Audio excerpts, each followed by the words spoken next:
This is Pat Soundbytes Unplugged. Unplugged.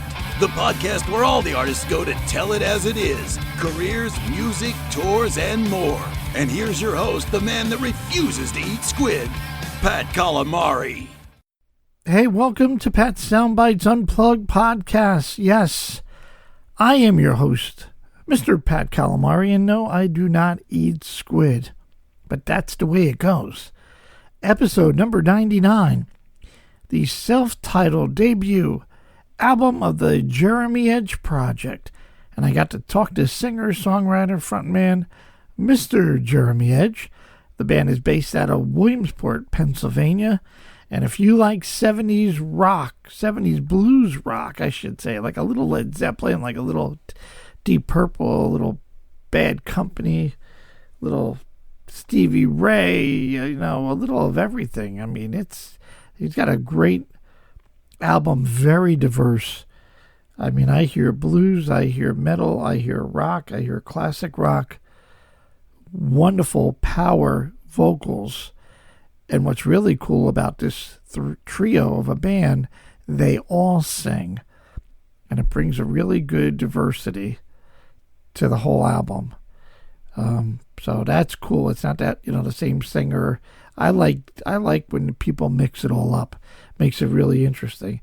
And this is a CD LP, well, CD for me, that you could just put in your car and just travel and listen to the whole thing nonstop. It's really good. So yeah, the Jeremy Edge Project. Go to Spotify, go to iTunes, go check out all their social media. Check out their single and video, Fire Dancer. It is climbing the charts, and we had a great chat. So check them on out. As always, if you like what I do, please tell your friends. Go to my YouTube, hit the subscribe button. Go to Facebook, go to Instagram, Pat Soundbytes, IGTV, Twitter, you know the deal. As always, live, love, and laugh a lot, because life is way too short. We're at episode number 99, right next to 100, and we're featuring Mr. Jeremy Edge today. Enjoy! Hi, this is Jeremy Edge, and you're listening to Pat Soundbytes Unplugged. WBXO Classic Rock redefined in conjunction with Pat Soundbytes Unplugged podcast. Keeping new music alive on the radio is what I do. And man, speaking of new music, coming out of Williamsport, Pennsylvania, yep, home of the Little League World Champions. Well, his album is hitting it over the fence since I've got a copy of it. And I'm talking singer-songwriter and an incredible guitarist, Jeremy Edge of the Jeremy Edge Project. How are you, Jeremy?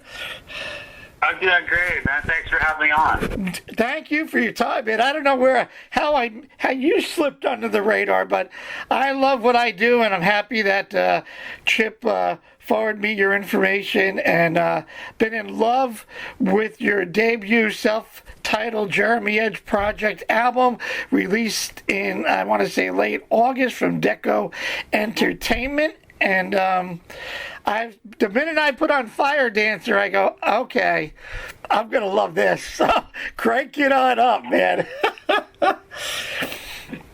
It's very diverse, very mix diverse tracks. I hear classic rock, I hear metal, I hear some soulful blues. Incredible vocals, incredible guitar riff. I mean, Jeremy, how would you explain it? And I'm all for a diverse album. You don't have to just be a rocker or a blues person. But how would you explain it to the listeners for the first time hearing your music? I would say, I'm one of those guys that I have a diverse palette myself. I feel most at home with the bluesy stuff and classic rock stuff. I'm a big fan of, Zeppelin, Free, Humble Pie, Deep Purple, all that stuff I grew up with, Stevie Ray Vaughan,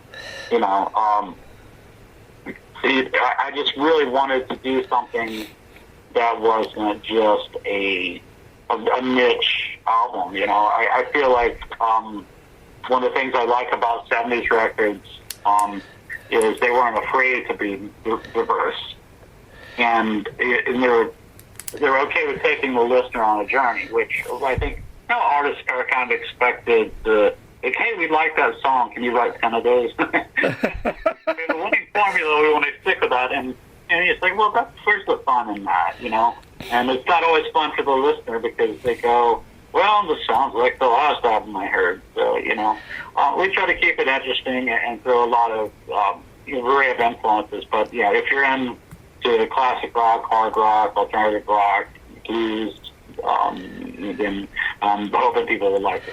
People are going to love it, Jeremy, and you hit it right on the head. It's got that. There's a little Zeppelin, there's a little Deep Purple, maybe a little Bad Company. I'm a 70s blues rocking guy, and what I found interesting with your album and reading the press release, and you correct me if I'm wrong, but it's not just you guys take turns, and I'm not sure if it's Brandon or Brett, but it's not just one lead singer, right? It's a multiple, which makes it really cool. It's crazy. The thing that happened was, I actually had intended for Brandon and Brett to sing on the whole album, but I laid some tracks myself to kind of have somebody listen to and say, hey, what do you think of these ideas? And that kind of, the two guys we're talking about would be Brandon Yeagley from the band Crowbot, a good friend of mine from way back, and also Brett Hestla, he sang for Dark New Day, he sang for Burgos Malo, and for a little while he was the bass player for Creed, too. Wow.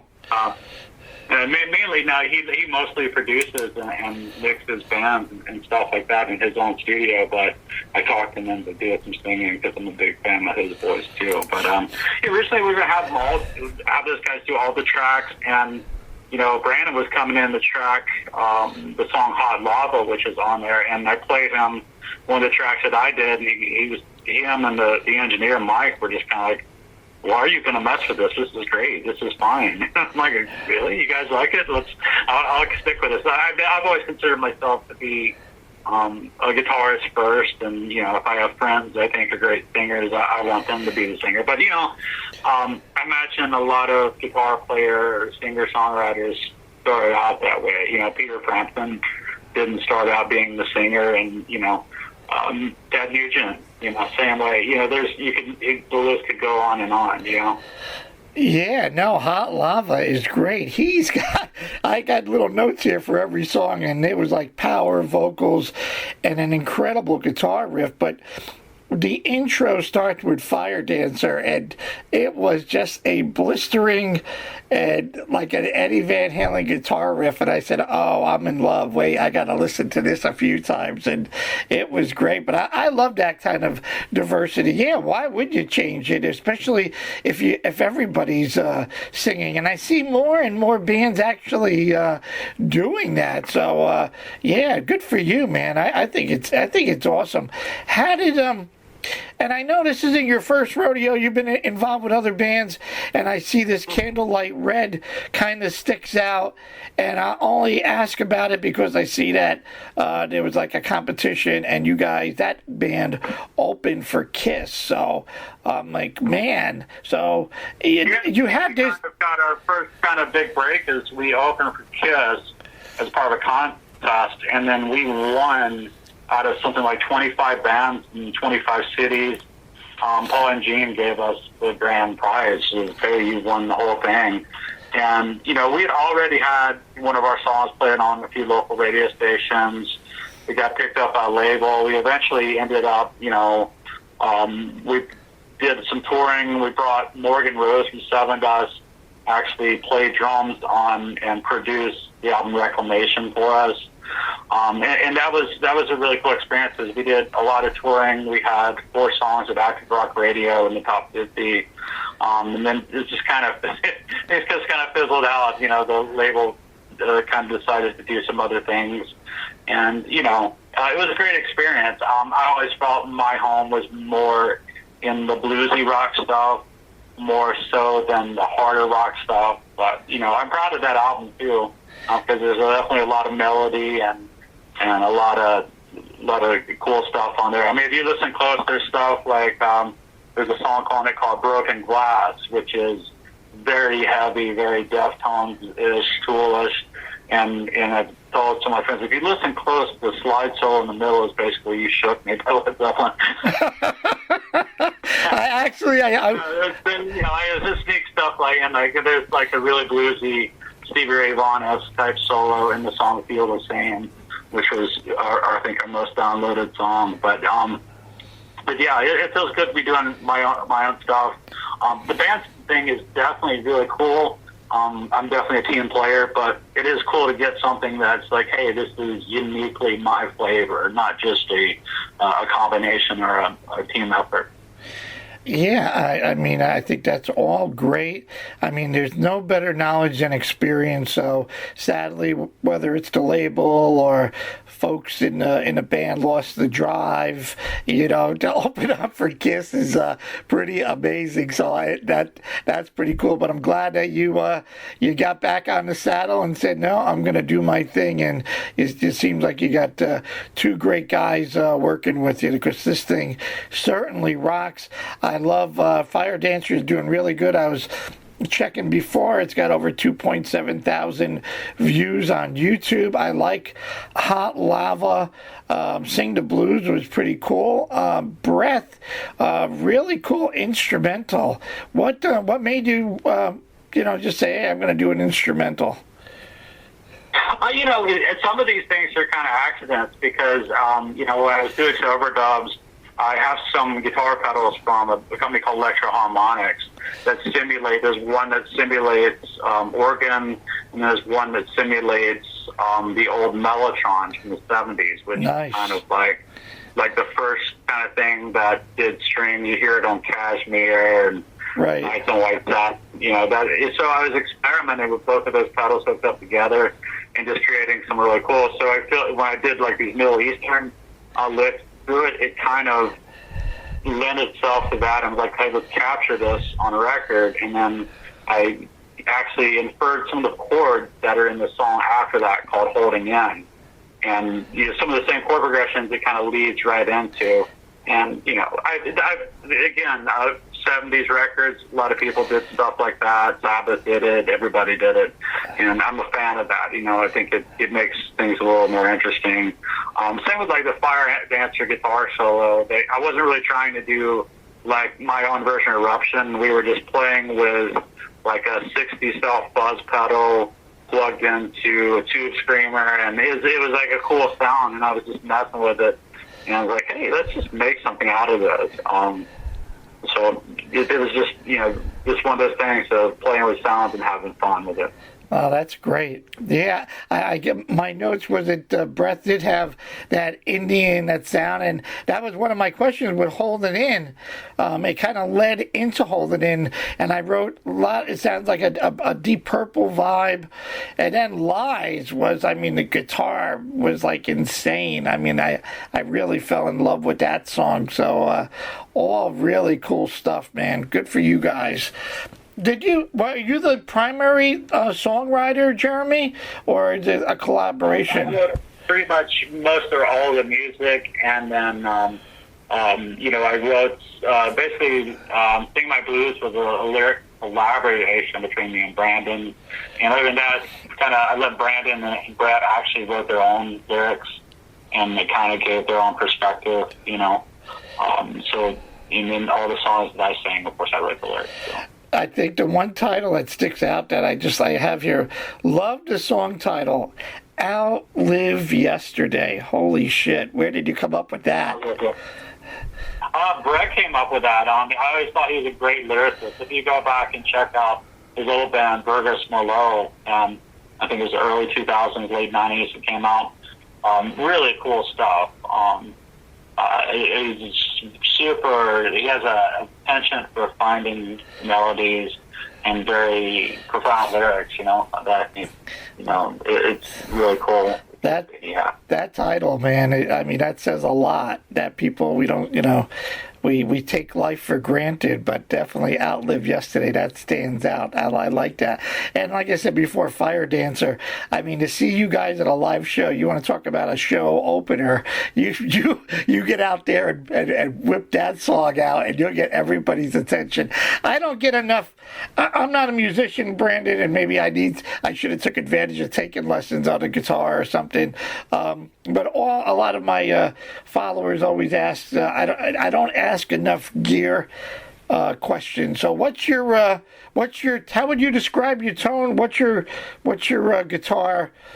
What's your favorite guitar? What's your go-to guitar, I should say? I used to be more of a creature of a habit than I am now, but we use everything on this record. Primarily these days I find myself playing either Strats, which I learned on the Strat, that's been my thing, and then in Les Pauls. So it's a mixture of Strats and Les Pauls. And it kind of depends on what feel I want or what sound that I want. For a while I used to deck out Fender Strats with humbuckers, which gives you kind of that sound, but I kind of gone back to putting all single coils in the Strat so they have the traditional Strat sound, and then using the Les Paul for the really heavier and thicker stuff, We use amp-wise, I'm more of I used the Marshall JCM 800 that was modded. I used a Mesa Boogie Electrodyne, which pretty much sounds like an old Marshall Super Bass Plexi. I used a bunch of different cabinets, a bunch of different pedals, some Robert Yeagley, different JHS, electro-harmonics, different buzzers, octave dividers. We used a ton of gear on this record. It was just fun, and it varies from song to song. So one song you might be hearing mostly the Mesa, one you might be hearing more the Marshall. Well, that's what it's about, right? That's your time to play and experiment and get everything out and see what we can create. Well, you created a great album, Jeremy Edge Project. Where can it's on all the streaming and digital platforms, or go to a website, Jeremy, for the listeners to go check it out and download, or Spotify and all that? Yeah, you can go to jeremyedge.com, and that has kind of a link hub where you can go see all the socials and those links. But yeah, we're on Spotify, Apple, all the normal streaming outlets. There are also on our merch store, you can get vinyl, T-shirts, CDs. There's bundles too that are pretty cool, and that really helps. Even if you're streaming, it turns out you like the disc and you're digging it. The T-shirt or the CD helps us support the project, and it's going to make it so that we can put out a lot of these in the future, which we're already writing. So. Excellent. Well, like I said, I'm in love with a handful of your tracks, and I've already added your video on my playlist of the week that I released last night. So that's on YouTube. You can find Jeremy, as he said, on YouTube, on Instagram. He's on Twitter. He's on Facebook.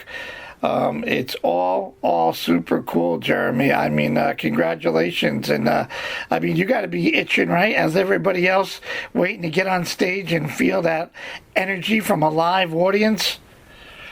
Oh, yeah, definitely. I mean, a little bit. We did a couple live shows this summer, outdoors, whatever space to do it, But it's still, it's not anywhere near back to normal. So, yeah, I'm hoping next year it'll look a little bit better, and hopefully we'll have a lot of new songs and a lot of cool stuff to show off when we go out and do this for real. Yeah, I mean, some artists they were hesitant to put new music out. I'm a new music guy. And I'll tell you about my dice game in a second. And I'm like, no. But I said, look, if we didn't have the COVID and everybody was doing their normal thing, I don't know how many people would be paying attention to new music. So I think as much as it's a double-edged sword, I think it's a great opportunity for people to hear what, musicians are doing. And like you said, you can write and put out, and then when it's time to get on stage, you certainly got the content to go with it. So, yeah, you can't promote the album right away, but in the long run, we're going to be able to play it and hear it, and it's going to rock, man. So, all good, Jeremy, all good. Any other projects, anything on your bucket list, anything else we can help promote for you? Man, just like I said, we're right now we're writing. Got plans for probably 2 or 3 records I'm working on right now, but I don't know when we'll get them all done. And we should be doing sort of a live, not really a live, but more of a video project that's going to go up pretty soon, maybe sometime December, January.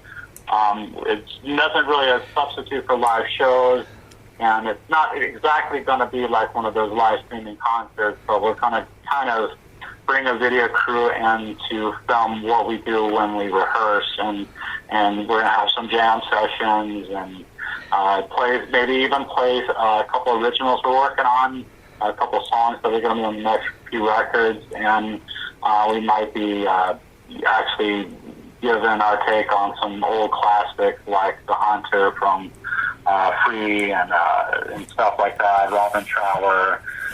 We got some stuff we're going to try to get some kind of really nice, cool jam sessions for people to check out. So kind of give people something to tide over, until we can go back to live touring. Yeah, no, and it keeps your name relevant. Whether you have somebody just video clip, you guys practicing, you guys working on a song, for a quick, minute video, and, so, you saying, hey, don't forget, go follow us here, there. I think it's a great idea. I mean, we live in such a visual world anymore without putting out some sort of, like, everybody's doing these lyric videos, which I get. I think it's all great. Let me tell you about the dice game. You definitely got to get back on stage, and hopefully, even if I got to drive to PA, that's not a problem. We'll get you to New York. I have you roll 5 dice, and if you roll 3 of a kind, if you roll 5 of a kind, totaling in 3 rolls, I play your entire album on my radio show. So how cool is that? That's cool. And everybody, dude, everybody has done it. They see me, they go, "Where's the dice?" I mean, from Alice Cooper to Billy Gibbons, oh my goodness, every band you can think of. I'm like the dice guy. Paul Rogers. I mean, I got to meet the great Paul Rogers, and he's at a live in what was it? The Albert Hall, a 16-track called Spirit. It was all about, all free songs and a few bad companies, but it was 16 tracks. He's like, I gotta get this. I want you to play it. But I've been doing it for 2 years, and Jesse Triplett, the guitarist from the great band Collective Soul, loved them guys. Jesse, we went to a show in Jersey, and after the show, Jesse needed 3 4s on the last roll, and he got it, and you thought we won the World Series. We're jumping up and down, champagne, everything was going crazy, and I got to meet the guys in a follow-up show like 5 months or so later down in Long Island, and I gave him a gold record. He's the first one, and I said, I ended up playing their whole new album called Blood, which I loved those guys. I loved the band. So, we got to get you to roll the dice, Jeremy. That's awesome, man. Billy Gibbons and Paul Rogers are speaking my language there. Love Billy. That's one of my earliest childhood idols and influences. And Paul Rogers, man, is like pretty much the ultimate. Dude, I pinched myself. I got to spend about 45 minutes with Billy after a show in Connecticut, and the nicest guy, the coolest guy. We talked music, we talked cars, we talked everything, and having a name like I do, and every time I reach out to him, it's pretty easy to remember who the crazy Italian is in New York rolling it. Billy actually rolled his own dice. He opened up his jacket, and he pulled out his own set of dice, and I film it. So if you follow me on YouTube, I sent you a Facebook request, but you follow me on YouTube and follow me on my socials, you'll see Billy rolling the dice. 3 Doors Down, Alice Cooper, Cheap Trick, a lot of independent artists. I mean, everybody wants to roll. I didn't think I'd be known as the dice guy, but hey, whatever works, Yeah, man, definitely. And if you're a Paul Rogers fan, check out, you probably already know this, but The song I like to try to warm up if I want to give myself a workout and go sing something is the song "Oh Atlanta." Oh yeah.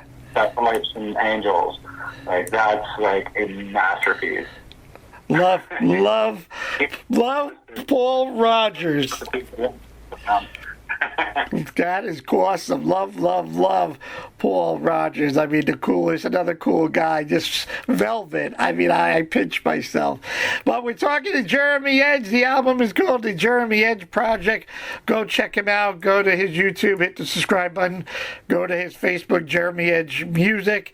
He's on Instagram. He's on Twitter. Jeremy, I hope you enjoyed the conversation as much as I have, and certainly much success on this killer self-titled album. I enjoyed it very much, and I really appreciate you guys having me on it. Thank you so much for support. I really appreciate it. We're going to be rocking a lot of Jeremy Edge upcoming on the Pat Show on WBXO, where we are classic rock and we're redefined.